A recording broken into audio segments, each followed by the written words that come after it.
في مطبخ سوزي. ازيكم يا حبايب قلب سوزي؟ عاملين ايه؟ يا رب تكونوا بخير. بمناسبة بقى دخول الشتاء ودخول المدارس هنعمل مع بعض حبة قرص كده، القرص الطرية او القرص الفلاحي هتطلع معانا بالجمال اللي احنا شايفينه. تسوية روعة وطرية جدا وقلبها ابيض، غير انها طبعا بتقعد مدة طويلة من غير ما تنشف معانا. بصوا قد ايه هي قلبها ابيض زي قلبكم الابيض الجميل. بصوا من جوه غير هشة جدا وطرية جدا وحلوة قوي. هتعجبكم بإذن الله. بالمكونات كلها موجودة في البيت. يلا بينا على الطريقة والمقادير. أنا المقادير بتاعتنا حبايبي نص كيلو من الدقيق لجميع الاستعمالات أو الأغراض، ومعنا نص كوباية حليب أو ممكن لبن رايب لو عندنا، أو لبن راب مننا نستعمله برضو هنستفاد منه. ومعانا نص تلت كوباية سكر حبيبات، وربع معلقة من الخل عشان نروب بيه اللبن أو الحليب، ونص معلقة من الملح، ومعلقة كبيرة من الخميرة الفورية، وتلات ارباع كوباية مية دافية، ومعلقتين كبار من السمنة، أي نوع سمنة بس يفضل السمنة البلدي، ومعلقتين كبار برضو من الزيت. يلا بينا على الطريقة نشوف مع بعض. هنحط المية الدافية في بولة أو في وعاء. طبعا لازم تكون دافية، ما تكونش سخنة عشان ما تموتش الخميرة بتاعتنا. هنحط عليها تلت كوباية السكر. انا هكتب لكم كل المقادير في صندوق الوصف. هندوب السكر كويس جدا لحد ما يدوب خالص لما نحط الخميرة. دلوقتي هنحط المعلقة الكبيرة اللي هي هرمية من الخميرة، ونقلبهم مع بعض لحد طبعا ما الخميرة بتاعتنا برضو تتفاعل كده مع السكر. هنركنهم طبعا على جنب على بال ما الخميرة بتاعتنا تتفاعل. هنشوف هنعمل مع بعض ايه. هنجيب نص كوباية الحليب ونحط عليها ربع معلقة الخل عشان نروب اللبن بتاعنا او الحليب. هنقلبهم كده كويس مع بعض ونركنهم برضو على جنب على بال ما نعمل الخطوة اللي بعد كده. دلوقتي حبايبي بعد ما الخميرة زي ما احنا شايفين اتفاعلت كده مع السكر، هنجيب الدقيق، نص كيلو الدقيق، ننزل بيه مرة واحدة. هنحط عليه نص معلقة الملح.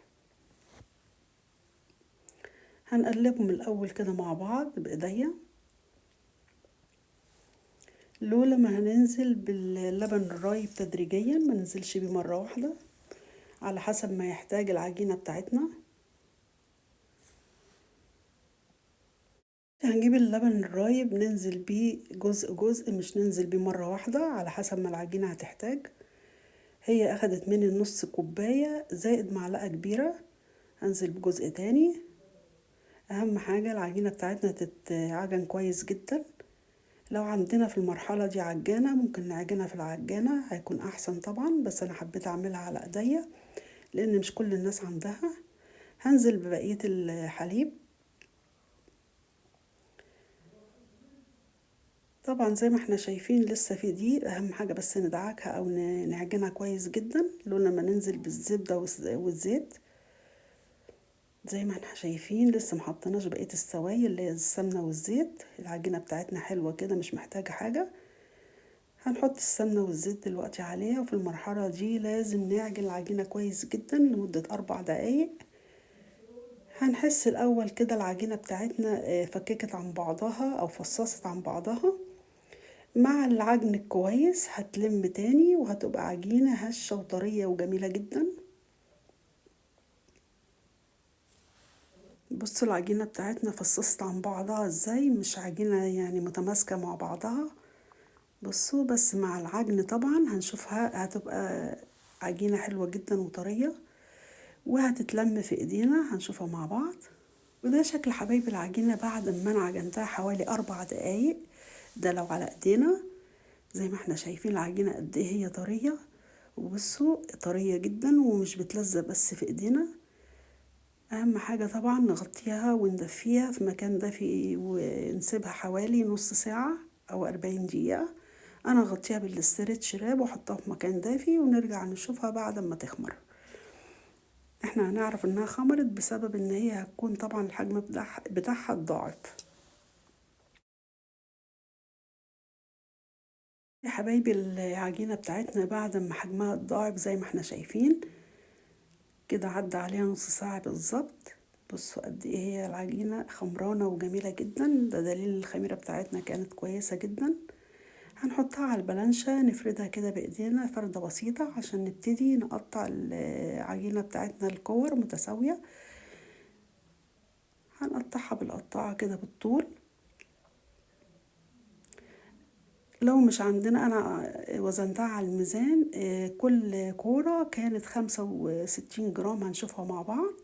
لو مش عندنا ميزان ممكن نقطعها طبعا بالنظر كده، تكون بس كور متساوية قد بعض بالظبط، عشان القرص بتاعتنا تطلع كده شكلها حلو ومتناسق مع بعضها. هناخد جزء جزء ونكوره كده بايدينا.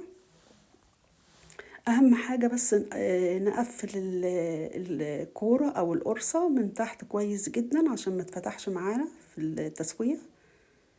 بص انا بقفلها ازاي بايديا الاول، وبعدين على الرخامة هبتدي اسويها بايديا كده عشان الوش بتاعها يبقى متساوي وشكله حلو وناعم. هبتدي ارص القرص بتاعتي على كيس بلاستيك وغطيها برضو بكيس بلاستيك. بص القرصة بتاعتنا 65 جرام، بالرغم من كده طلعت معانا 15 قرصة. هاخد واحدة تانية واعملها نفس الطريقة، هقفلها من تحت كويس بايديا. وادي حبايبي شكل القرص بعد ما قطعتها كلها قد بعض زي ما احنا شايفين. هنسيبها حوالي ربع ساعة، بس اهم حاجة زي ما قلت لكم متغطية كده بالشكل ده ربع ساعة على بال ما ترتاح. وحجم الكورة بيتضاعف شوية او بيعلى شوية لو لما نفردها في الصاج. معانا صاج مقاس 40 في 30 أو 30 في 40، عليه ورق زبدة، ولو ما عندناش ورق زبدة ممكن نحط عليه زيت، ندهنه دهنة زيت كده بفرشة. هنحاول نرص الكور بتاعتنا متباعدة عن بعضها، ما تكونش لازقة ببعضها. الصاج بتاعنا هياخد حوالي 6 قرص. معانا كيس بلاستيك، انا بحب افرد بالكيس البلاستيك يا جماعة، بيبقى سهل بالنسبة لي. بصوابع ايديا الاول بفردها، ويكون السمك بتاعها مش تخين، لان طبعا زي ما احنا قلنا هي هتخمر وهي تضاعف حجمها، هنشوفها مع بعض. هنفرد تانية بكف ايدينا او ممكن بصوابعنا. فردت القرص كلها، هنغطيها طبعا بفوطة او باي حاجة. اهم حاجة طبعا هنسيبها تخمر. الجو طبعا ساقع زي ما احنا عارفين هنا عندنا جدا. قعدت معايا ساعتين الا ربع. بص القرص بتاعتنا بعد الساعتين الا ربع الضعف حجمها وبتبقى بالشكل ده. انا كنت طبعا مولعة الفرن قبل منها، لازم الفرن يبقى سابق التسخين على درجة حرارة 190. بتاخد معانا 10 دقايق بالظبط. الفرن بتاعتنا مش بتولع من فوق ومن تحت، الاول هنولعها من تحت لحد ما القرص بتاعتنا تاخد لون، بعد كده نولع عليها الشواية لحد ما تاخد لون من فوق. وادي حبايبي شكل القرص بتاعتنا القمر بعد ما طلعت، اخدت 10 دقايق في الفرن. زي ما احنا شايفين القرصة بتاعتنا جميلة جدا، لونها حلو قوي قوي وطرية وهشة وروعة، وريحتها جميلة جدا. اتمنى حبايبي الوصفة تكون عجبتكم، ولو عجبتكم ما تنسونيش بقى في اللايك والشير والسبسكرايب، وياريت تتابعوني على صفحتي على الفيسبوك باسم مطبخ سوزي. اقول لكم سلام، باي باي.